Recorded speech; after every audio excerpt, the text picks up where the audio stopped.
Well, I'm off out today on the blue bike, the Trigger bike. I say that because so many people seem to be triggered by the fact that the GPS is on the wrong side. Interestingly though, nobody on YouTube has ever commented about the GPS,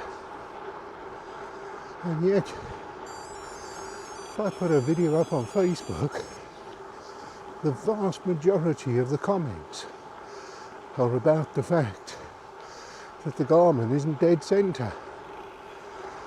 Anyway, so I'm out today. It's proper winter today. It's the end of May, but it is proper winter.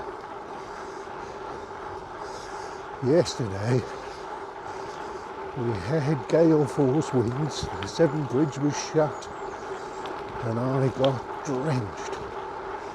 And I haven't been that cold since January. And today, touch wood, it hasn't rained yet, but it's still blowing a gale. So we'll see how we get on.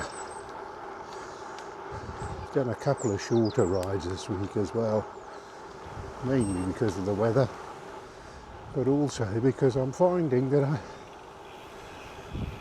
might be overtraining. It's taking me a while to sort of recover from a reasonably strong ride. I had a good ride the day before yesterday. The distance was good and the pace was good, and overall I felt really on top of things. And then, as I said yesterday, I went out in the rain, and riding in heavy rain is actually very good for zone 2 work, because you're feeling quite cold and you can't really see that well, so it tends to make you slow down and just plod along, which is what I did. But today I'm still feeling a bit of achy muscle and so on. I've mentioned this before, maybe it's just because I'm getting old, but I seem to be taking longer to get back up to speed. Although it is difficult to say, because I haven't really had a day this year without a fairly strong wind blowing, and riding into a headwind is definitely going to slow you down. People say the wind doesn't affect heavy riders as much, but I think it does, because I've got shoulders like tall boys, and boy do they create a windbreak. Anyway, I've decided to have a rethink about my cycling, because I've mentioned before, I've been in a trap of trying to continually outdo myself. In my first year since I came back to cycling, I did just under 2,000 miles. The following year I did 3,000, and then last year I did 4,400. So what's my target for this year? You might think it's 5,000, but you'd be wrong. My target this year is 4,000, because it's not sustainable to continually increase your distance every time you ride. It's not sustainable to ride more this month than I did in May last year. And you can't keep on breaking records. I get disappointed when I get back and my Strava segments are all slower. It's given me no achievements. I feel a bit disappointed. But the point is, you can't carry on going faster and faster all the time. You have to reach a limit at some point. And I'm not saying I've reached the limit. That's not what I'm saying at all. What I'm saying is, if I stop obsessing about breaking records and just ride, then sometimes I will break records because you're having a good day. But I won't be continually tiring myself out trying to break records. So I've decided to set myself a target of 300 miles a month, and that gives me 3,600 miles a year. And I forecast that some months, like this month and last, I'll go over the 300. So when all's said and done, I should be either at or close to my target of 4,000 miles. But if I don't make it, it doesn't matter, because the fact is, I am still out on the bike. And that's what's most important, just getting the exercise and seeing the scenery. That's much more important than targets and records and personal bests. And then that way, when you do get an achievement, it'll feel all the better. I used to belong to a camera club, and every week you'd submit 2 pictures, and then the judges would judge them, make comments, and then move on to the next one. But if a picture was good, it'd get an award. And there were 4 awards available: bronze, silver, gold, and certificate of merit.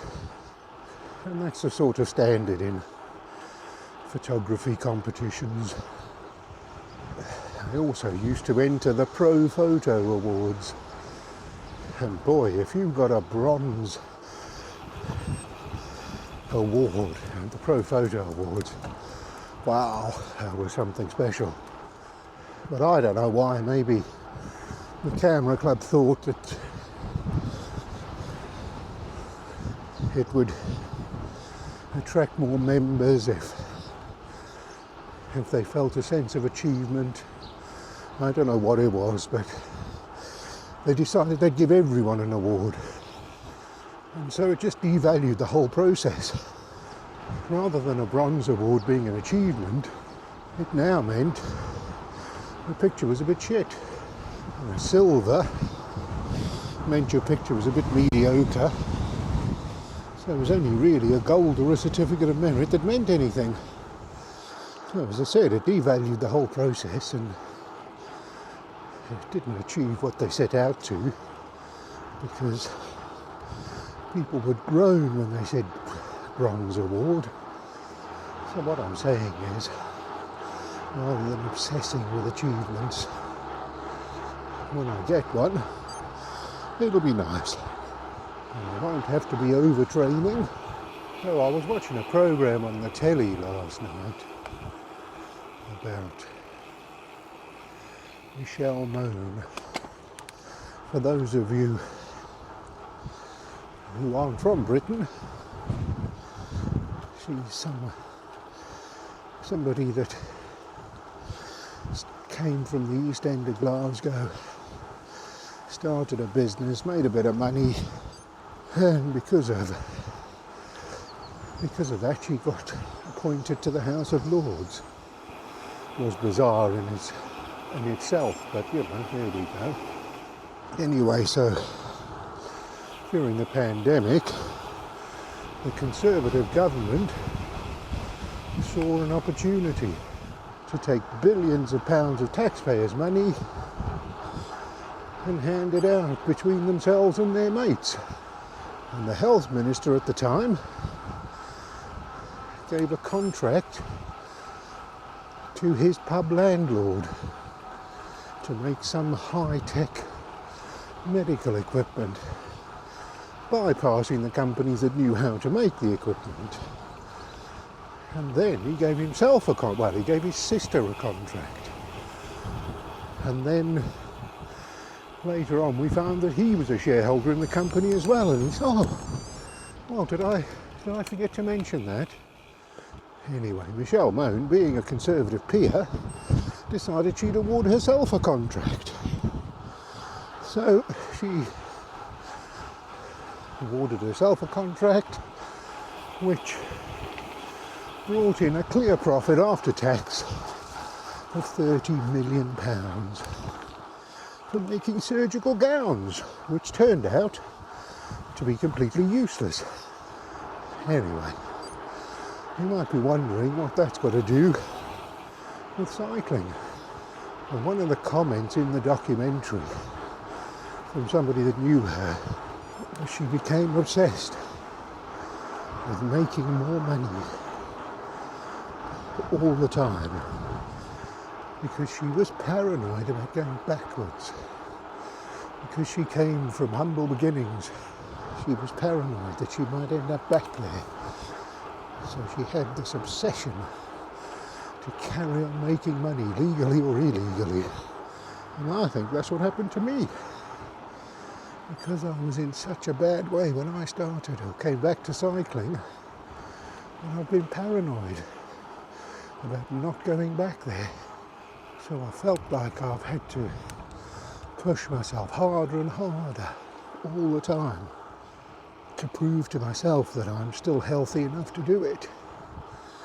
And I've come to the conclusion that if I just stay out riding the bike, that's going to be enough.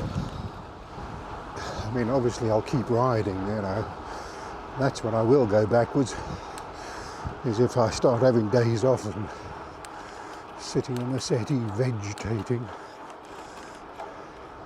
So I will keep riding, but I'm just going to ride. Spend more time looking at the scenery and less time obsessing with speed, achievements and records.